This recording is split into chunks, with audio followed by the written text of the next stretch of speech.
वैश्वीकरण का बहुत सिंपल अर्थ मैं आपको बताऊं तो इसका मतलब होता है प्रवाह। अब आप सोचोगे कि भाई ये प्रवाह क्या होता है। प्रवाह का मतलब होता है किसी भी वस्तु का या किसी विचार का एक स्थान से दूसरे स्थान पे पहुंच जाना। ठीक है, ये प्रवाह कहलाता है। प्रवाह कई तरीके से हो सकता है, वो वस्तु का भी हो सकता है, ठीक है, पूंजी का भी हो सकता है, व्यक्तियों का भी हो सकता है और विचारों का भी हो सकता है। हेलो एवरीवन, आज की इस वीडियो में हम बात करेंगे क्लास 12th की पॉलिटिकल साइंस की, जो हमारी बुक 1 है। इसका ये लास्ट चैप्टर है, यानी कि आज अपनी ये बुक खत्म होने वाली है। ठीक है, इसके बाद हम स्टार्ट करेंगे बुक 2 और हिस्ट्री के बचे हुए चैप्टर को करेंगे। तो वैश्वीकरण चैप्टर है हमारा और न्यू सिलेबस का कोडिंग करा रहा हूँ आपको 2025-26 के अनुसार। तो वीडियो को आपको बहुत ध्यान से देखना है। टेलीग्राम ग्रुप ज्वाइन कर लो, क्योंकि जैसे ही हमारी ये बुक कंप्लीट हो जाएगी आपके नोट्स, जो पीडीएफ नोट्स हैं वो आपको वहाँ पे अवेलेबल करा दिए जाएंगे। तो बहुत ही जल्दी आपको नोट्स मिल जाएंगे। तो उसके लिए आपको class 12th ESP new group नाम से टेलीग्राम पे ग्रुप है अपना, उसमें जाके ज्वाइन हो जाना है। वहाँ से आपको नोट्स अवेलेबल करा दिए जाएंगे। आप मुझे इंस्टाग्राम पे फॉलो कर सकते हो, एकलव्य स्टडी पॉइंट इस नाम से मैं आपको मिल जाऊंगा। वहाँ पे आप मुझे फॉलो कर सकते हो। अगर आपको कुछ डाउट हो तो आप मैसेज भी कर सकते हो। मैं थोड़ा देर से रिप्लाई करता हूँ, फिर मैं आपको रिप्लाई कर दूंगा। ठीक है, जैसे ही मुझे टाइम मिलेगा मैं रिप्लाई कर दूंगा। मेरा नाम जो है वो है सत्येंद्र प्रताप। और हमारी वेबसाइट पे जरूर विजिट करें। वेबसाइट पे आपको नोट्स मिल जाएंगे। गूगल पे जाके eklavyastudypoint.com सर्च करना है, क्लास 12th में जाना है, अपने सब्जेक्ट में जाना है। जो भी आपको सब्जेक्ट के नोट्स पढ़ने हैं, चैप्टर वाइज एमसीक्यू पढ़ सकते हो, थ्योरी नोट्स पढ़ सकते हो, शॉर्ट क्वेश्चन आपको मिल जाएंगे, लॉन्ग क्वेश्चन मिल जाएंगे, मैप मिल जाएंगे, सब कुछ आपको हमारी वेबसाइट में डिटेल में मिल जाएगा। तो आपको यहाँ पे विजिट जरूर करना है। ठीक है, तो चलिए स्टार्ट करते हैं चैप्टर को। सबसे जो पहला ही टॉपिक है हमारा वो है वैश्वीकरण का क्या अर्थ है, यानी कि जो ग्लोबलाइजेशन होता है उसका मीनिंग क्या होता है, उसका मतलब क्या होता है। तो देखिए, वैश्वीकरण का बहुत सिंपल अर्थ मैं आपको बताऊं तो इसका मतलब होता है प्रवाह। अब आप सोचोगे कि भाई ये प्रवाह क्या होता है। प्रवाह का मतलब होता है किसी भी वस्तु का या किसी विचार का एक स्थान से दूसरे स्थान पे पहुंच जाना। ठीक है, ये प्रवाह कहलाता है। तो वैश्वीकरण का मतलब होता है प्रवाह। अब प्रवाह कई तरीके का हो सकता है। ठीक है, जैसे कि आपके सामने है, यहाँ पे एग्जाम्पल आपको दे रखा है वस्तु का भी प्रवाह हो सकता है, यानी कि वस्तु का एक से अधिक देशों में पहुंचना। ठीक है, ये वैश्वीकरण के तहत आ जाएगा। जैसे कि मैं आपको एग्जांपल बताता हूं, साउथ कोरिया यानी दक्षिण कोरिया की जो कंपनी है सैमसंग, ठीक है, सैमसंग जो प्रोडक्ट बनाती है, चाहे वो लैपटॉप हो, चाहे वो मोबाइल हो, या कोई टीवी हो, या वॉशिंग मशीन हो, या XYZ कोई भी उसका उसके द्वारा बनाया हुआ कोई भी प्रोडक्ट हो, अब वो बन रहा है। ठीक है, कहाँ से? सैमसंग कंपनी से, यानी कि साउथ कोरिया से। हो सकता है वो पूरी दुनिया में जा रहा हो। ठीक है, यानी कि एक देश में बनने वाली चीज पूरी दुनिया में फैल गई है। आप इंडिया में बैठ के बाहर की चीजों को खरीद सकते हो, ऐसे ही बाहर के लोग अपने देश में बैठ के इंडिया में बनी हुई चीजों को खरीद सकते हैं। यानी कि वस्तु एक से अधिक देशों में पहुंच रही है, तो इसको हम क्या कहेंगे? वैश्वीकरण ही कहेंगे। इसका मतलब भी प्रवाह ही होता है। ठीक है, फिर पूंजी का एक से ज्यादा जगह पे पहुंचना। आप देखते हो कि पैसा जो होता है, पूंजी जो होती है, वो एक से ज्यादा जगह पे पहुंच जाती है, एक देश से दूसरे देश में पहुंच जाती है। ठीक है, लोग अपना इन्वेस्टमेंट अपने देश में भी करना चाहते हैं, बाहर भी करना चाहते हैं। ठीक है, तो ये पूंजी जब एक जगह से दूसरी जगह पे पहुंच जाए तो ये भी प्रवाह होता है। फिर बेहतर आजीविका की तलाश में लोगों की एक देश से दूसरे देश में आवाजाही। देखो, हर व्यक्ति क्या चाहता है कि वो एक अच्छी अर्निंग करे, यानी अच्छा पैसा कमाए। ठीक है, इतना पैसा कमाए कि उसका जो जीवन है वो बहुत अच्छे से गुजरे। हर आदमी यही चाहता है। ठीक है, तो अब यहाँ पे बात आ जाती है कि जो बेहतर आजीविका, यानी हर व्यक्ति क्या करता है, वो चाहता है कि उसको एक अच्छा पैकेज मिले। तो अगर उसको वो पैकेज बाहर मिल रहा होगा तो वो बाहर भी चला जाएगा। ठीक है, यानी कि वो बाहर भी चला जाएगा। किस लिए चला जाएगा? ताकि उसको एक बेहतर आजीविका मिल सके, एक बेहतर मतलब काम मिल सके, जिसकी तलाश में वो एक देश से दूसरे देश में जाता है और वहां पे जाके पैसे कमाता है। तो लोगों की जो एक देश से दूसरे देश में आवाजाही है, ठीक है, जैसे इंडिया के लोग दुबई में जाके पैसा कमा रहे हैं, इंडिया के लोग, ठीक है, अमेरिका में जाके पैसा कमा रहे हैं, तो एक देश से दूसरे देश में लोग जा रहे हैं पैसा कमाने के लिए। तो वो जो आवाजाही है वो भी प्रवाह होती है। तो प्रवाह कई तरीके से हो सकता है, वो वस्तु का भी हो सकता है, ठीक है, पूंजी का भी हो सकता है, व्यक्तियों का भी हो सकता है और विचारों का भी हो सकता है। यानी जब विचार दुनिया के एक देश से दूसरे देश में, यानी एक हिस्से से दूसरे हिस्से में पहुंच जाएं, तो वो भी प्रवाह कहलाता है। और ये सभी प्रकार के प्रवाह जो होते हैं ये वैश्वीकरण होते हैं। ठीक है, तो आगे हम वैश्वीकरण को और डिटेल में पढ़ने वाले हैं। अब आपके मन में क्वेश्चन आएगा कि ये जो वैश्वीकरण है, ये जो ग्लोबलाइजेशन है, ये क्यों हुआ, इसका कारण क्या है? ठीक है, तो इसका एक कारण नहीं है, इसके कई सारे कारण हैं। जैसे कि देखो, वैश्वीकरण में जो सबसे बड़ा कारण है ना, वो है टेक्नोलॉजी। ठीक है, जिसको हिंदी में हम क्या बोलते हैं? प्रौद्योगिकी, और इंग्लिश में क्या बोलते हैं? इसको टेक्नोलॉजी। ठीक है, टेक्नोलॉजी के क्षेत्र में उन्नति के कारण वैश्वीकरण आसान हो पाया। मैं आपको एक एग्जांपल से समझाऊंगा, आपको बहुत अच्छे समझ में आएगा। मुझे याद है कि जब हम छोटे होते थे तो उस समय में टेलीफोन वगैरह नहीं होता था, तो चिट्ठियां लिखी जाती थी, ठीक है। तो जैसे मुझे अपने गांव में किसी से बात करनी है, मान लो मुझे अपने गांव में अपने नाना या नानी को कोई संदेश पहुंचाना है, तो मैं क्या करता था, मैं चिट्ठी लिखता था। तो हमारे यहाँ से चिट्ठी लिखी जाएगी, जैसे मान लो मैं दिल्ली में रहता हूँ, मैं दिल्ली से चिट्ठी लिखूंगा, मुझे अपने गांव में यूपी में पहुंचाना है मान लीजिए, तो यहाँ से मैं लिख रहा हूँ, चिट्ठी पोस्ट कर रहा हूँ, तो हो सकता है 7 दिन में या 10 दिन में वो चिट्ठी वहां तक पहुंच रही है। फिर वहां से उस चिट्ठी को पढ़ेंगे, वो उसका रिप्लाई भेजेंगे, हो सकता है 10 दिन वहां से लग जाए। तो कितना मुश्किल होता था, ठीक है। अपनी बातों को दूसरों तक पहुंचाना होगा तो हम चिट्ठी से पहुंचाते थे, ज्यादा समय लगता था, ठीक है। लेकिन जैसे ही टेक्नोलॉजी आई, जिस दिन मोबाइल आ गया या फोन आ गया, अब वो वाला सिस्टम खत्म हो गया। अब हमें किसी से बात करनी है, ठीक है, चाहे आप अमेरिका में बैठे हुए आदमी से बात करना चाहते हो, आपको बस अपने फोन में नंबर डायल करना है। जैसे ही नंबर डायल होएगा, आप सेकंडों में उससे बात कर सकते हो, चाहे वो दुनिया में कहीं भी हो, ठीक है। वहां पे टेलीफोन अवेलेबल होना चाहिए, नेटवर्क अवेलेबल होना चाहिए। अगर ये सारी चीजें अवेलेबल है तो आप आसानी से बात कर सकते हो। तो सोचो, टेक्नोलॉजी के कारण विचारों का एक जगह से दूसरी जगह पहुंचना कितना आसान हो गया, ठीक है। अब सोचिए, एक दूसरा एग्जाम्पल देता हूं। आपने पढ़ा होगा कि आज से 50 60 70 साल पीछे चले जाएं तो एक जगह से दूसरी जगह पे यात्रा करने में बहुत ज़्यादा समय लगता था, ठीक है। समय क्यों लगता था? क्योंकि भाई रेलवे वगैरह भी इतनी सक्षम नहीं थी, इतनी सुविधाएं भी नहीं होती थी, ठीक है। और हवाई जहाज वैसे तो जल्दी पहुंचाता है, लेकिन उसको आज के समय में भी बहुत सारे लोग अफोर्ड नहीं कर सकते हैं। तो ऐसे में क्या होता था, लोग अलग अलग तरीके से यात्रा करते थे। लेकिन जैसे ही, ठीक है, जैसे ही हाई स्पीड ट्रेन आई, तो हाई स्पीड ट्रेन की वजह से या रोड बना दिए गए जिसकी वजह से, जिसमें आप आसानी से गाड़ी ले जा सकते हो, यानी कि आपका समय बचने लगा, ठीक है। तो वो समय कैसे बचने लगा? टेक्नोलॉजी की वजह से। चाहे वो ट्रेन, हाई स्पीड ट्रेन आने से हो, चाहे वो एरोप्लेन की वजह से हो, ठीक है, किसी भी सुविधा की वजह से हो, लेकिन उसके पीछे है तो टेक्नोलॉजी ना। तो टेक्नोलॉजी के कारण लोगों की एक जगह से दूसरी जगह पे आवाजाही बढ़ी है, विचारों की आवाजाही बढ़ी है। ये सब कुछ हो पा रहा है अगर, तो टेक्नोलॉजी के कारण हो पा रहा है। आज आपको, पहले आप कहीं पे पेमेंट करते थे, आपको जाके बाई हैंड उसको देना पड़ता था, ठीक है, कितनी मुश्किल होती थी। आज आप अपने फोन पे बटन दबाओगे, आपकी जिसको भी पैसा भेजना चाहते हो आप एक बटन दबा के भेज सकते हो। ये सब कैसे इतना आसान हो पाया है? टेक्नोलॉजी के कारण हो पाया, ठीक है। तो टेक्नोलॉजी सबसे बड़ा कारण है वैश्वीकरण का। वैश्वीकरण अगर इतना ज्यादा तेजी से फैला है तो वो केवल टेक्नोलॉजी के कारण। टेक्नोलॉजी नहीं होती तो ये चीजें नहीं हो पाती, ठीक है। अब बात करते हैं फिर टेलीफोन। टेलीफोन का मैंने आपको एग्जांपल बता ही दिया है। कहाँ चिट्ठी लिखी जाती थी, कितना समय लगता था, कितना फिर वहां रिप्लाई आने में समय लगता था, वो सारा समय खत्म हो गया।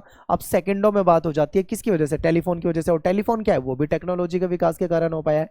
टेलीग्राफ का आविष्कार हो गया, या मुद्रण तकनीक, छपाई तकनीक, ये बहुत इंपॉर्टेंट है। आपने देखा होगा कि आज के समय में तो चलो किताबें आप छपी छपाई पढ़ लेते हो, लेकिन एक समय ऐसा था जब किताबें हाथ से लिखी जाती थी, ठीक है, उसको मैन्युस्क्रिप्ट कहा जाता था, या फिर हिंदी में बोले तो उसको पांडुलिपि कहा जाता था, जिसमें हाथ से किताबें लिखी जाती थी। और किताब को लिखने में वर्षों लग जाते थे, ठीक है, कई साल लग जाते थे। कितना मुश्किल होता था, कितना टफ होता था। लेकिन जब छपाई तकनीक आ गई, यानी मुद्रण तकनीक आ गई, तो अब क्या होने लगा, मात्र 1 घंटे में आप 150-200 किताबें छाप सकते थे। यानी 1 घंटे में 150 किताबें छाप के दुनिया भर में पहुंचाई जा सकती है। न्यूज़पेपर छाप के दुनिया भर में न्यूज़ फैलाई जा सकती है। तो ये सब कैसे आसान हो पाया? ये भी टेक्नोलॉजी के कारण हो पाया, ठीक है। तो वैश्वीकरण का कारण पूछे तो आप ये सारे कारण बता सकते हो, ये बहुत इंपॉर्टेंट है। इसके बाद बात करते हैं कि वैश्वीकरण में प्रौद्योगिकी का क्या योगदान है, या टेक्नोलॉजी का क्या योगदान है। तो अभी तक जो मैंने आपको समझाया उसमें आपने समझ लिया होगा कि वैश्वीकरण में टेक्नोलॉजी का बहुत ज़्यादा योगदान है। अगर टेक्नोलॉजी ना होती तो वैश्वीकरण उतनी तेजी से नहीं हो पाता, ठीक है। तो अब इसी को हमें आसान भाषा में समझाना है। तो देखिए, वैश्वीकरण में टेक्नोलॉजी जो होती है इसका सबसे महत्वपूर्ण योगदान है, ये हमने समझा है। जैसे कि आज के समय में टेलीग्राफ हो गया, टेलीफोन हो गया, माइक्रोचिप, ये जो कार्ड वगैरह होते हैं, ठीक है, इनके नवीनतम आविष्कार के परिणाम स्वरूप विचार हो गए, पूंजी हो गई, वस्तु हो गई, या लोगों की आवाजाही जो है वो बहुत आसान हो गई है। पहले जहाँ पे लोगों को जाने में 40-50 दिन का टाइम लग जाता था, अब वहाँ पे मात्र घंटों में लोग पहुँच जाते हैं, कुछ घंटों में पहुँच जाते हैं, ठीक है। तो ये सब कैसे हो पाया?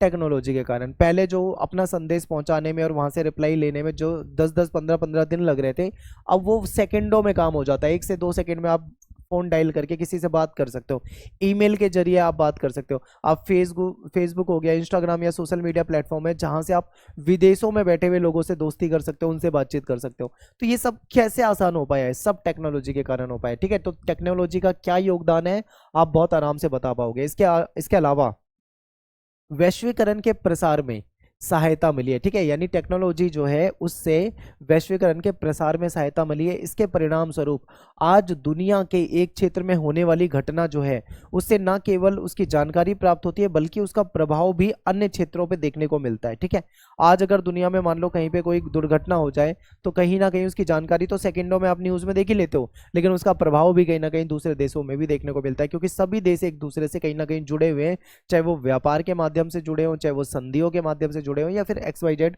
कोई भी उसका रीजन हो सकता है।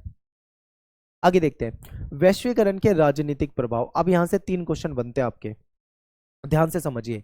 वैश्वीकरण के राजनीतिक प्रभाव क्या है, वैश्वीकरण के आर्थिक प्रभाव क्या है, वैश्वीकरण के सांस्कृतिक प्रभाव क्या है। ये 3 टॉपिक हैं, इसमें से एक क्वेश्चन ज्यादातर आपके पेपर में पूछा जाता है। हो सकता है राजनीतिक आ जाए, हो सकता है राजनीतिक ना आए तो आर्थिक आ जाए, आर्थिक भी नहीं आए तो सांस्कृतिक आ जाएगा। इन 3 में से एक तो आता ही है ज्यादातर इस चैप्टर में से। ठीक है, तो चलिए देखते हैं। सबसे पहले हम राजनीतिक प्रभाव की बात करते हैं कि वैश्वीकरण जो होता है इसका राजनीतिक प्रभाव क्या होता है। ठीक है, तो देखिए विकासशील देशों में राज्य की जो भूमिका है ये महत्वपूर्ण होती है। ठीक है, बहुत ज्यादा महत्वपूर्ण होती है राज्य। अब राज्य का मतलब यहाँ पे स्टेट का मतलब सरकार से होता है। ठीक है, राज्य का मतलब आप वो वाला राज्य मत समझना जैसे हमारे यहाँ पे जो प्रांत होते हैं। ठीक है, वो राज्य नहीं, राज्य का मतलब यहाँ पे सरकार से है। यानी कि विकासशील देशों में सरकार की जो भूमिका होती है वो महत्वपूर्ण होती है। ठीक है, क्योंकि इन देशों में गरीबी होती है, बेरोजगारी होती है, स्वास्थ्य सुविधाओं की कमी होती है, शिक्षा का अभाव होता है, और ये सारी समस्या इन देशों में होती है।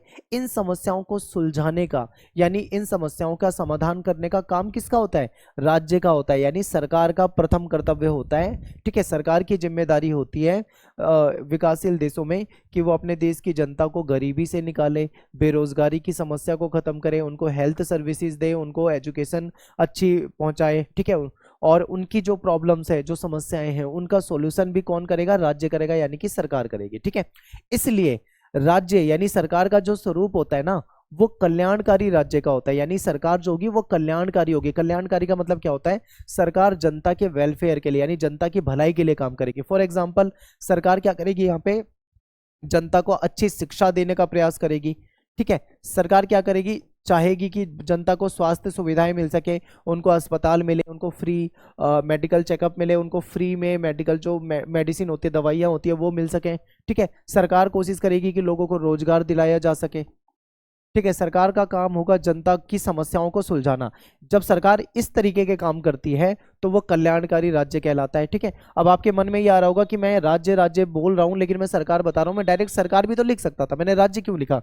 मैंने राज्य इसलिए लिखा क्योंकि आपकी जो बुक होती है, किताबें होती है, वहां पे यही लैंग्वेज होती है। मैं आपको समझा जरूर रहा हूं पर आपको याद रखना कि बुक में भी आप इसी तरीके से पढ़ोगे ताकि आपको आसान लगे। ठीक है, तो यहाँ पे हमने क्या समझा कि सरकार का जो यहाँ पे जो विकासशील देश होते हैं, सरकार का जो एक नेचर होता है ना वो कल्याणकारी राज्य का होता है, यानी कि वो जनता की भलाई के लिए काम करेगा। लेकिन वैश्वीकरण के परिणाम स्वरूप, इस लाइन को ध्यान से समझना, लेकिन वैश्वीकरण के परिणाम स्वरूप विकासशील देशों में राज्य की जो भूमिका है उसमें बदलाव आया है। यानी सरकार की जो भूमिका है ना, वैश्वीकरण के कारण सरकार की भूमिका में भी बदलाव आया है। तो वो बदलाव क्या आया है ये हमको समझना है। तो देखिए क्या है, इसको समझते हैं। राज्य की शक्ति में कमी आई है। ऐसा कहा जाता है कि वैश्वीकरण के कारण राज्य की शक्ति में कमी आई है, यानी कि सरकार की जो शक्तियां होती है उसमें कमी आई है। और कल्याणकारी राज्य की धारणा, जो पहला धारणा होती थी कि सरकार का कर्तव्य होता है, प्रथम कर्तव्य होता है जनता की भलाई के लिए काम करना, अब ये वाली धारणा खत्म हो गई है। इसके स्थान पर न्यूनतम हस्तक्षेपकारी राज्य ने ले लिया। न्यूनतम हस्तक्षेपकारी राज्य का मतलब क्या होता है?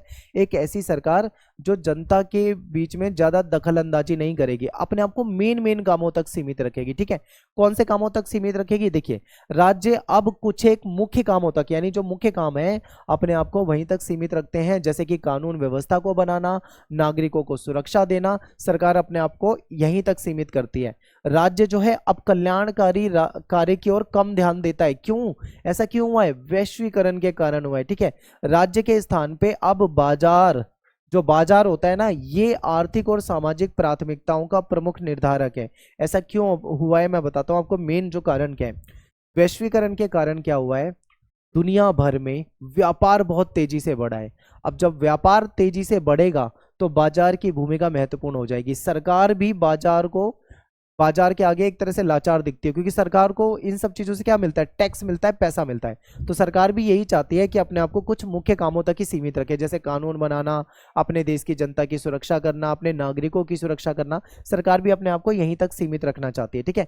फिर जो मल्टीनेशनल कंपनियां होती हैं, यानी जो बहुराष्ट्रीय कंपनी होती हैं, जो एक ऐसी कंपनी जो किसी देश की हो, पूरी दुनिया में उसका काम फैला हो, पूरी दुनिया में उसकी ब्रांचेस हो, ऐसी जो कंपनियां होती हैं, इनके आने से विकासशील देशों में जो सरकार होती है, उनके कहीं ना कहीं अपने दम पर फैसले लेने की क्षमता में कमी आती है। ऐसा बिल्कुल सही है, क्योंकि सरकार भी मल्टीनेशनल कंपनियों के आगे कई बार नतमस्तक हो जाती है, क्योंकि सरकारों को इनसे बहुत ज़्यादा फायदा मिलता है, ठीक है। सरकार अपना फायदा देखना चाहती है और ज़्यादा से ज़्यादा रेवेन्यू चाहती है, ठीक है, ताकि उस रेवेन्यू का उपयोग वो जनता के लिए भी कर सके। तो ये चीज़ें होती है।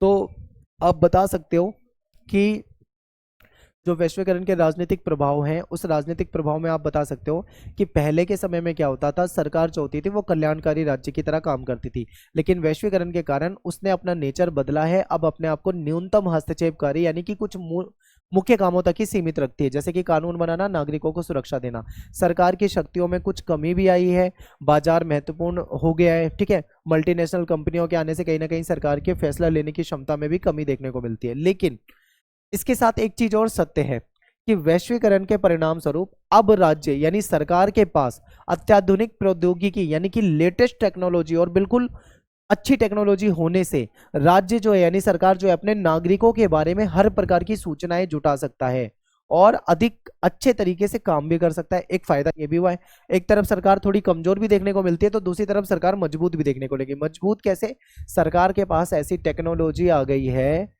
कि आज के समय में वो हर व्यक्ति का डाटा रख सकती है, हर व्यक्ति के बारे में जानकारी जुटा सकती है, ठीक है, और अच्छे से सरकार चाहे तो काम कर सकती है। तो ये भी आप बता सकते हो। तो ये सारे पॉइंट आपको कहाँ पे लिखना है, राजनीतिक प्रभाव में, ठीक है। इसके बाद आता है आर्थिक प्रभाव। ये आर्थिक परिणाम या आर्थिक प्रभाव ये और आसान है, उससे ज्यादा आसान है, ये भी पेपर में पूछा जाता है। और ये क्वेश्चन जो मैं आपको बता रहा हूं अगर आएगा तो ये या तो 4 मार्क्स में आएगा या 6 मार्क्स में आएगा, ठीक है। तो ये आपको याद रखना है। तो चलिए देखते हैं। वैश्वीकरण के कारण पूरी दुनिया में व्यापार में वृद्धि हुई है, जाहिर सी बात है। वैश्वीकरण के कारण व्यापार बिल्कुल बढ़ रहा है, हर देश चाहता है कि भाई बाहर से व्यापार हो, फॉरेन इन्वेस्टमेंट हो वहाँ पे, ठीक है। हर देश चाहता है कहीं ना कहीं मतलब उसके यहाँ पे कंपटीशन हो बाजार में, ताकि लोगों को अच्छी क्वालिटी का प्रोडक्ट मिल सके, कम पैसों में मिल सके। तो आप कह सकते हो कि वैश्वीकरण के कारण पूरी दुनिया में व्यापार बहुत बढ़ा है, क्योंकि अब पहले की तरह आयात पर प्रतिबंध नहीं लगाया जाता। पहले के समय में क्या होता था, संरक्षणवाद की नीति अपनाई जाती थी, जैसे भारत ने भी अपना रखी थी। संरक्षणवाद का मतलब होता है कि देश ये चाहते हैं कि लोग उनकी देश में बनी हुई जो देसी कंपनियां होती हैं, यानी अपने ही देश की कंपनियों के द्वारा बनाया गया प्रोडक्ट खरीदें, बाहर के देशों से ज्यादा चीजें ना खरीदें। वो उस पर क्या करते हैं, उस पर प्रतिबंध लगाने लगते हैं या टैक्स ज्यादा लगाते हैं, ठीक है। लेकिन अब वो सिस्टम खत्म होने लगा है। अब क्या है, अब ज्यादा से ज्यादा बाहर से व्यापार करना पसंद करते हैं। पूंजी की जो आवाजाही है वो भी बहुत तेजी से बढ़ी है। जो निवेश करता है यानी कि जो इन्वेस्टर है वो अपने पैसे को किसी भी देश में निवेश कर सकता है। आप इंडिया में बैठे बैठे फॉरेन की जो स्टॉक मार्केट है उसमें पैसा लगा सकते हो, ठीक है। तो ये सारी सुविधा हो पाई है वैश्वीकरण के कारण। फिर विकासशील देशों में जहां उनको अधिक लाभ हो, यानी कि अब क्या है, जो इन्वेस्टर होते हैं, जो बाहर के इन्वेस्टर होते हैं, वो अपने देश में पैसा लगाना ज्यादा पसंद नहीं करते, वो विकासशील देशों में ज्यादा पैसा लगाने की पसंद करते हैं या लगाते हैं। क्यों? क्योंकि विकासशील देशों में उनको लाभ ज्यादा होता है, ठीक है। फिर क्या है, विचारों का विस्तार हुआ है, विचार एक जगह से दूसरी जगह पे बहुत तेजी से फैल रहे हैं। इंटरनेट, आपको पता है इंटरनेट की वजह से पूरी दुनिया में क्रांति आ गई है। कंप्यूटर से जुड़ी सेवाओं का विस्तार हो रहा है। आज के समय में कंप्यूटर से रिलेटेड बहुत सारे वर्क हैं जहां पे लोग अच्छा पैसा कमा सकते हैं, ठीक है। तो ये सब क्या किसके कारण हुआ है, वैश्वीकरण के कारण हुआ है। और ये वैश्वीकरण के आर्थिक परिणाम में या आर्थिक प्रभाव में आप लिखोगे, ठीक है। फिर इसके अलावा विकसित देश जो है, जो डेवलप कंट्री हैं, वो अपनी वीजा नीति को कठोर बना रहे हैं। क्यों बना रहे हैं भाई? अमेरिका जैसे देश जो है अपनी वीजा नीति को कठोर बनाते हैं इसलिए ताकि कोई भी ऐरा गैरा किसी भी देश का वहां ना चला जाए और उनके रोजगार को ना हथिया ले, ठीक है। तो इसलिए वो नहीं चाहते कि भाई वहां पे कोई भी आ सके आसानी से, इसलिए अपनी वीजा नीति को कठोर बना रही है। ये आर्थिक परिणाम या प्रभाव में आएगा। फिर निजीकरण, जो प्राइवेटाइजेशन है और जो पूंजीवाद है, इसको बढ़ावा मिल रहा है क्योंकि वैश्वीकरण में इन्हीं चीजों का ज्यादा महत्व होता है। लाखों लोगों को रोजगार मिल रहा है, बाजार में कंपटीशन बढ़ रहा है और बाजार में विभिन्न देशों के उत्पाद आपको आसानी से मिल जाते हैं। आज अगर आप अमेजॉन फ्लिपकार्ट खोलोगे, कोई भी इलेक्ट्रॉनिक आइटम मंगाओगे, तो आप वैसे मंगा तो लेते हो, लेकिन कभी सोचना कि आपने कोई भी, चाहे आपके घर में कोई छोटा सा पंखा ही क्यों ना हो, आप ये देखना कि वो पंखा किस कंपनी का है और वो कंपनी किस देश की है, तो आपको पता लग जाएगा कि आज दुनिया भर में बनने वाले जो उत्पाद हैं वो आपको आसानी से, वो प्रोडक्ट जो है आसानी से अपने देश में मिल जाते हैं। ठीक है, ये सब कैसे पॉसिबल हो पाया है? वैश्वीकरण के कारण। इसके बाद देखो वैश्वीकरण के सांस्कृतिक परिणाम। आर्थिक के बाद सांस्कृतिक, राजनीतिक पढ़ा, फिर आर्थिक पढ़ा, अब सांस्कृतिक देखते हैं। ये ज्यादा सिंपल है। वैश्वीकरण के सांस्कृतिक यानी कल्चरल क्या हमको देखने को मिलते हैं परिणाम। सबसे पहला आप पॉइंट लिखना कि खान पान में बदलाव आ रहा है, यानी जो हमारा खान पान है वो बदल रहा है। 100 साल पीछे चले जाओ, अपने दादा दादी से पूछो कि उनके समय में क्या खाते थे, तो आप देखोगे गेहूं भी नहीं खाया जाता था। आज के समय में जो गेहूं इतना चल रहा है ना, ये भी नहीं चलता था। उस समय में मोटा अनाज, बाजरा हो गया या जौ हो गया, ठीक है, इस तरीके का अनाज खाते थे लोग। दूध, दही, घी, इन सब चीज़ों को खाया जाता था। लेकिन आज के समय में क्या है, वो चीज़ें हटती जा रही हैं। लोग मोमोज की तरफ जा रहे हैं, चाउमीन की तरफ जा रहे हैं, बर्गर की तरफ जा रहे हैं, पिज्ज़ा की तरफ जा रहे हैं। ये जो नई नई चीज़ें हमारे सामने आ रही है और इसका जो क्रेज़ बढ़ता जा रहा है, ये हमारे खान पान में बदलाव हो रहा है। और ये क्यों हो रहा है? ये वैश्वीकरण के कारण हो रहा है। ठीक है, हम अपनी पुरानी चीज़ों को छोड़ते जा रहे हैं और नई नई चीज़ों को अपनाते जाते हैं, जो कि अनहेल्दी है, ज़्यादा अच्छी नहीं होती है चीज़ें। ठीक है, फिर क्या है, हमारे रहन सहन में बदलाव आ रहा है। हम क्या है, पश्चिमी देशों को देखते हैं, पश्चिमी देशों के लोगों को देखते हैं, उनके पहनावे को देखते हैं, उनके लाइफस्टाइल को देखते हैं, हम उनसे बहुत ज़्यादा प्रभावित हो जाते हैं। हमको लगता है कि यार ये अंग्रेज जो होते हैं कितने अच्छे से रहते हैं, इनका रहन सहन कितना बढ़िया है, और हम कहीं ना कहीं अमेरिकी संस्कृति या पश्चिमी संस्कृति की ओर ज़्यादा आकर्षित होते हैं। और इसका परिणाम क्या होता है? परिणाम यही होता है कि हमारे रहन सहन में बदलाव आ रहा है। फिर हमारी संस्कृति का ह्रास हो रहा है। हमारा जो खुद का कल्चर था, जो इंडियन कल्चर है, वो धीरे धीरे धीरे धीरे उसका ह्रास होता जा रहा है और हम अमेरिका के कल्चर को या पश्चिमी देश के जो कल्चर है उसको अपनाते जा रहे हैं। वो हमारे पहनावे में दिखता है, हमारे रहन सहन में दिखता है, हमारे खान पान में दिखता है, हमारे बात करने के तरीके में दिखता है। जैसे आप देखते हो वैलेंटाइन डे, आपने सुना होगा, ये वैलेंटाइन डे जो है हमारे कल्चर का हिस्सा नहीं है, ये बाहर से आया है। आज उसको देखते हो आप, कितना ज़्यादा लोग मनाते हैं, किस तरीके से मनाते हैं। तो ये जो सारी चीज़ें हो रही है ना, इसे कहा जाता है संस्कृति में बदलाव, हमारा कल्चर बदल रहा है। फिर अमेरिका की जो संस्कृति है, उसका जो कल्चर है, उसकी तरफ झुकाव। पूरी दुनिया आज अमेरिका की कल्चर की तरफ झुक रही है, अपने कल्चर को भूलती जा रही है, धीरे धीरे उनको अपनाती जा रही है। कि ये होता जा रहा है, इसको मैकडोनाल्डीकरण के नाम से भी जाना जाता है। ठीक है, उनकी तरह होना चाह रहे हैं। महिलाओं की स्थिति में कमी और सुधार दोनों आया है। महिलाओं की स्थिति में कमी भी आई है और सुधार भी आया। आप सोचोगे कि दोनों कैसे आ सकता है, या तो कमी आएगी या सुधार आएगा। मैं आपको एग्जांपल से समझाता हूँ। आपने कभी शैम्पू का ऐड देखा होगा टीवी पे, या आपने साबुन वगैरह का ऐड देखा होगा। आपने कभी ध्यान से देखा है कि ऐड में वो आपको क्या दिखाना चाहते हैं? शैम्पू क्या होता है? हमारे बालों के लिए होता है, बालों को हेल्दी बनाता है या फिर बालों को साफ करता है। ठीक है, लेकिन जब उसका ऐड आता है तो उसमें कुछ इस तरीके से दिखाया जाता है, महिलाओं को मतलब अलग तरीके से दिखाया जाता है, कि जो कि सही नहीं है। कि किसी चीज का ऐड है, उसमें महिला को एक उपभोग की वस्तु की तरह दिखाया जा रहा है, जो कि बहुत गलत है।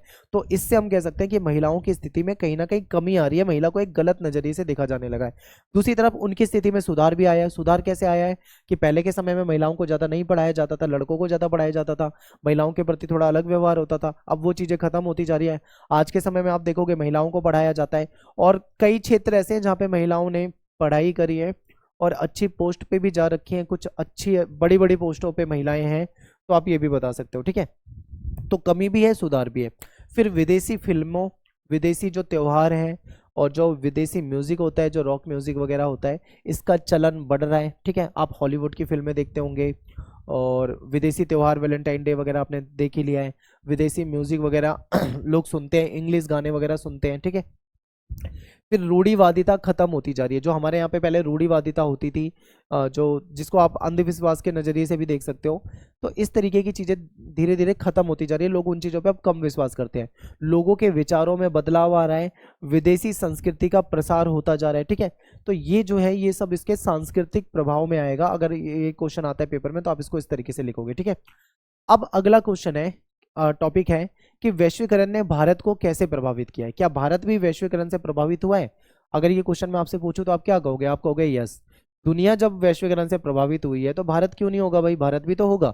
भारत भी हुआ है, तो कैसे हुआ है आपको बताना है। तो देखिए, वैश्वीकरण के कारण भारत ने विभिन्न क्षेत्रों जैसे कि व्यापार और निवेश पर बाधाएं हटा दी है। इसके परिणाम स्वरूप विदेशी कंपनियों ने हमारे यहाँ पे निवेश किया है। पहले क्या होता था, हमारे यहाँ पे संरक्षणवाद की नीति होती थी, हम बाहर की कंपनियों से ज़्यादा चीज़ें नहीं लेते थे तो उस पर ज़्यादा टैक्स लगा दिया जाता था या उस पर बैन लगा दिया जाता था। ठीक है, देश की कंपनियों को बढ़ावा देने के लिए, देसी उद्योगों को बढ़ावा देने के लिए हम संरक्षणवाद की नीति को लेके आए थे। लेकिन जब हमें लगा कि हम तो पिछड़ रहे हैं, चाइना दुनिया से व्यापार करके हमसे बहुत आगे निकल गया और हम अपने आप को कुछ जगह पर सीमित रख रहे हैं, तो फिर हमारे यहाँ पे नई आर्थिक नीति आई। उसके बाद हमने वो जो संरक्षणवाद की नीति थी उसको खत्म करा और विदेशी व्यापार पे ध्यान दिया। ठीक है, तो हमने वो बाधाएं हटा दी और हर जगह से हम व्यापार करने लगे। फिर अगला पॉइंट है कि बहुराष्ट्रीय कंपनियां जो एमएनसी होती है, मल्टीनेशनल कंपनियां होती है, इनको कई प्रकार की सुविधाएं दी जाने लगी है ताकि विदेशी निवेश हो सके। यानी हमारी सरकार वेलकम करती है कि आओ हमारे यहाँ पे इन्वेस्ट करो। जैसे आपने सुना ना, एप्पल के जो मोबाइल वगैरह बनते हैं या एप्पल के जो प्रोडक्ट बनते हैं उसको इंडिया में न्योता दिया गया कि आप हमारे यहाँ पे आओ, अपना जो उद्योग है उसको लगाओ, हमारे यहाँ से मैन्युफैक्चरिंग करो, दुनिया भर में उसको सेल करो। ठीक है, तो इस तरीके से हम बुला रहे हैं। क्यों? ताकि वो लोग यहाँ पे आएंगे, इन्वेस्ट करेंगे तो पैसा मिलेगा, हमारे यहाँ के लोगों को रोजगार मिलेगा, सरकार को उससे रेवेन्यू मिलेगा, तो इससे कई फायदे होते हैं। तो ये हमने अपनाया है। फिर वैश्वीकरण से उपभोक्ताओं के लिए बाजार में वस्तुओं की पसंद नापसंद करने का दायरा बढ़ गया है। इससे उनकी उच्च कोटि की स्वास्थ्य संबंधी सेवाएं भी प्राप्त उनको होने लगी है। ठीक है, ये स्वास्थ्य वाला पॉइंट वैसे मुझे अलग से लिखना था पर यहीं पे मैंने जोड़ दिया है, आपको मैं समझा देता हूं हुआ क्या है। अब सोचो, जब देश के उद्योग होंगे, भारत की कंपनियां होंगी, जैसे मोबाइल का एग्जांपल ले लेता हूं, भारत की कंपनी आई थिंक लावा है। ठीक है, लावा, अगर केवल आपको लावा के ही मोबाइल मिलेंगे, आपको कोई चाइनीज मोबाइल या कोई कोरियन मोबाइल या जापानीज या कोई दूसरे देश का आपके पास ऑप्शन ना हो, तो क्या होगा? वो कंपनी जो है उसके भाव बढ़ेंगे, वो आपको ज़्यादा पैसे लेके कम फीचर देगा। ठीक है, और क्या होगा? या कोई भी कंपनी ले लो, मैं नाम मुझे नहीं लेना चाहिए, वैसे कोई भी कंपनी होगी ऐसा ही होगा। लेकिन जब मार्केट में कंपटीशन होगा कि भाई एक मोबाइल कंपनी के अलावा 10 मोबाइल कंपनी और आ गई हैं, वो भी अपना फ़ोन उतार रही हैं, वो भी अपना फ़ोन उतार रही हैं, तो हर कंपनी के बीच में कंपटीशन होगा। हर कंपनी ये चाहेगी कि हम कम पैसे में ज़्यादा फीचर दें। अब जब कम पैसे में ज़्यादा फीचर की बात करते हैं तो उसका फ़ायदा लोगों को होता है, क्योंकि लोग क्या करते हैं, उनको उनकी पसंद का दायरा बढ़ जाता है कि भाई वो उनके पास विकल्प होते हैं कि ये नहीं मिल रहा तो चलो ये ले लो, ये नहीं तो वो ले लो, दुनिया भर के ऑप्शन होते हैं, कम पैसे में उसको ज़्यादा बेहतरीन सुविधाएं मिल जाती है और स्वास्थ्य संबंधी सेवाएं भी अच्छी मिल जाती हैं। ठीक है, आज के समय में ये भी होने लगा है। फिर सुविधाओं के कारण जीवन का जो स्तर है इसमें भी सुधार आ रहा है, लाइफस्टाइल लोगों को सुधर रहा है। तो ये है। तो अगला टॉपिक है कि भारत कैसे वैश्वीकरण को प्रभावित कर रहा है। अभी देखो, सेम आपको लग रहा होगा, यहाँ पे अलग था, वैश्वीकरण ने भारत को कैसे प्रभावित किया है, ये था। अब भारत ने कैसे वैश्वीकरण को प्रभावित किया है या भारत कैसे वैश्वीकरण को प्रभावित कर रहा है, ये अलग टॉपिक है, मामूली सा अंतर है दोनों के बीच में, आपको समझना है। अब देखो, भारत ने वैश्वीकरण के अंतर्गत उदारीकरण की नीति अपनाई। उदारीकरण की नीति का मतलब है कि जो हमारे यहाँ पे बाहर से आयात पे जो बैन लगाया हुआ था उसको हमने धीरे धीरे समाप्त कर दिया और अपने बाजार को दुनिया भर के लिए खोल दिया कि आओ भाई हमसे व्यापार करो। हम अपने जो व्यापार के नियम है उसको सरल बनाएंगे, उदार बनाएंगे, यानी लिबरल बनाएंगे, सरल बनाएंगे, लाइसेंस प्रणाली को खत्म करेंगे, ज़्यादा जो कागजी कार्रवाई होती है उसको खत्म करेंगे, आपको ज़्यादा से ज़्यादा मतलब सुविधाएं देंगे। इसको कहा जाता है उदारीकरण, यानी हमने अपनी अर्थव्यवस्था का उदारीकरण किया। फिर विदेशी निवेश को आकर्षित करने के लिए कई प्रकार की सुविधाएं जो है हमारी सरकार ने प्रदान की ताकि दुनिया भर की कंपनी भारत में आके इन्वेस्ट करें।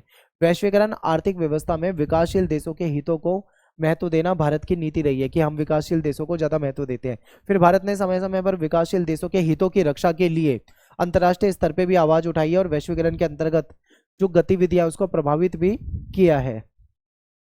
ये हो गया हमारा टॉपिक। इसके बाद एक टॉपिक है, ये पेपर में बहुत कम आता है लेकिन आपको समझना फिर भी है। देखो, ये बहुत सिंपल टॉपिक है लेकिन ये बच्चे कंफ्यूज होते हैं क्योंकि एक चीज है सांस्कृतिक समरूपता, एक है सांस्कृतिक विभिन्नीकरण। यहाँ पे गलती क्या करते हैं, वो समरूपता वाले में विभिन्नीकरण लिख देते हैं और विभिन्नीकरण वाले में समरूपता लिख देते हैं, तो ये गलती मत करना। पहले मैं आपको समरूपता समझाता हूँ। सांस्कृतिक समरूपता क्या है? तो सांस्कृतिक समरूपता का मतलब है कि जो पश्चिमी संस्कृति है, जो वेस्टर्न कल्चर है, वो पूरी दुनिया में फैल रहा है। आप जानते ही हैं कि पूरी दुनिया वैश्वीकरण के तहत बदल चुकी है और पूरी दुनिया में जो कल्चर है वो चेंज होता जा रहा है। लोग अमेरिका के कल्चर को या फिर यूरोप के कल्चर को ज़्यादा पसंद करने लगे हैं। आज पूरी दुनिया में पश्चिमी संस्कृति का प्रसार इतनी तेजी से हो रहा है कि ये एक वैश्विक संस्कृति का रूप ले रही है, यानी कि पूरी दुनिया में, पूरी दुनिया को अपने कब्जे में लेती जा रही है वेस्टर्न कल्चर जो है, ठीक है। इसी को सांस्कृतिक समरूपता के रूप में देखते हैं हम, यानी कि पूरी दुनिया की संस्कृति एक जैसी लग रही है, इसीलिए हम उसको सांस्कृतिक समरूपता कहते हैं। फिर है सांस्कृतिक वैभिन्नीकरण, यानी सांस्कृतिक वैभिन्नीकरण में क्या होता है, अलग अलग संस्कृतियां जो होती है वो दूसरी संस्कृतियों के साथ मेल जोल के कारण प्रत्येक संस्कृति अनूठी बन जाती है, इसको हम सांस्कृतिक वैभिन्नीकरण कहते हैं, ठीक है। मैं आपको एक एग्जांपल देता हूं, आपको अच्छे से समझ में आएगा। जैसे मान लो आप यहाँ पे रहते हो, ठीक है, इंडिया के हिसाब से ही बता देता हूँ। जैसे मान लो आप, ये आपका घर है, आपके पड़ोस में कोई बंगाल से आके बस जाता है, ठीक है, ये बंगाली हो गया। आपके बगल में कोई पंजाब से आके बस जाता है, ये पंजाबी हो गया। अब आप किसी और स्टेट से हो, ये किसी और स्टेट से, ये किसी और स्टेट से, आप सभी पड़ोसी हो। आपका कल्चर कुछ अलग होगा, आपके रीति रिवाज त्यौहार अलग होंगे, इसका कल्चर थोड़ा सा अलग होगा, इसका कल्चर थोड़ा सा अलग होगा, लेकिन हम सब साथ में रहते हैं। हम एक दूसरे के उसमें जा रहे हैं, त्योहारों में जा रहे हैं, एक दूसरे के घरों में जा रहे हैं, एक दूसरे से मिल रहे हैं। हमारे कल्चर को वो देख रहा है, हमसे कुछ सीख रहा है, हम उसके कल्चर से कुछ सीख रहे हैं। उसके वहाँ पे बनने वाली चीज़ों को हमने खाया। मान लो आप गए उस बंगाली के घर में, उसने आपको कोई डिश बना के खिलाई, आपको बहुत अच्छा लगा। आपने पूछा भाई ये क्या डिश है, ये कैसे बनती है, उसने आपको तरीका बताया, आपने उसको एक्सेप्ट करा, आपने अपने घर पे उसको ट्राई करा, उसको बनाया, ठीक है। तो क्या क्या हुआ, कहीं ना कहीं आपने इसके कल्चर को अपनाया, कुछ चीज़ें ये आपके कल्चर से अपनाएगा। तो जब हम एक दूसरे के कल्चर से अपनाते हैं, ऐसे ही इसको थोड़ा अंतर्राष्ट्रीय स्तर पे देखो। मान लो हम यूरोप से कुछ अपना रहे हैं, यूरोप हमसे कुछ अपना रहा है, तो इससे क्या होता है, संस्कृतियों के बीच में मेल जोल बढ़ता है और एक अनूठी, एक नया कल्चर बन जाता है, एक नई संस्कृति बन जाती है, जिसको हम सांस्कृतिक वैभिन्नीकरण के रूप में देखते हैं, ठीक है। ये हो गया। इसके बाद है वैश्वीकरण के विरोध में चलाए गए आंदोलन। अब वैश्वीकरण अच्छी चीज है ऐसा आपको लग रहा होगा, लेकिन वैश्वीकरण के फायदे और नुकसान दोनों हैं, ठीक है। तो वैश्वीकरण का विरोध भी किया गया है। वैश्वीकरण के विरोध में चलाए गए आंदोलन को देखते हैं। वैश्वीकरण विरोधी जो लोग हैं उन्होंने कई आंदोलन चलाए हैं, लेकिन ये आंदोलन जो है किसी एक विशेष कार्यक्रम के विरुद्ध या जिन्हें साम्राज्यवाद का एक रूप माना जाता है उसके विरुद्ध रहे हैं, ठीक है। 1999 में क्या होता है, सिएटल नाम की एक जगह है, विश्व व्यापार संगठन की मंत्री स्तरीय बैठक के समय आर्थिक रूप से शक्तिशाली देश जो थे वो व्यापार के गलत तौर तरीके को अपनाने के खिलाफ यहाँ पे लोगों ने प्रदर्शन करा, क्योंकि जो ताकतवर देश हैं वो क्या कर रहे थे, व्यापार के गलत तरीकों को अपना रहे थे, जिससे उनको फायदा हो रहा था। इसके खिलाफ लोगों ने विरोध करा। फिर वर्ल्ड सोशल फोरम बनाया गया है, जिसको WSF शॉर्ट में कहा जाता है। इसमें मानव अधिकार कार्यकर्ता, पर्यावरणवादी, मजदूर, युवा, ये सारे शामिल हुए। इन्होंने भी क्या करा, बहुत सारी मीटिंग वगैरह करी, उन्होंने भी वैश्वीकरण का विरोध करा, ठीक है। फिर वैश्वीकरण के प्रतिरोध को समझते हैं। देखो वैश्वीकरण का विरोध जो है वामपंथियों ने भी करा है और दक्षिण पंथियों ने भी करा है। वामपंथी कहते हैं कि आज के समय में जो वैश्वीकरण है वो पूंजीवाद का ही एक व्यवस्था है, यानी पूंजीवाद, क्योंकि जो वामपंथी होते हैं, कम्युनिस्ट होते हैं, ये साम्यवादी होते हैं, पूंजीवाद के विरोधी होते हैं। तो जो ये कम्युनिस्ट है इन्होंने कहा है कि ये पूंजीवाद का ही रूप है, इसलिए इसका ये विरोध करते हैं। ये कहते हैं कि वैश्वीकरण अमीरों को तो अमीर बना रहा है, लेकिन गरीबों को गरीब बना रहा है, उनकी स्थिति खराब कर रहा है, ठीक है।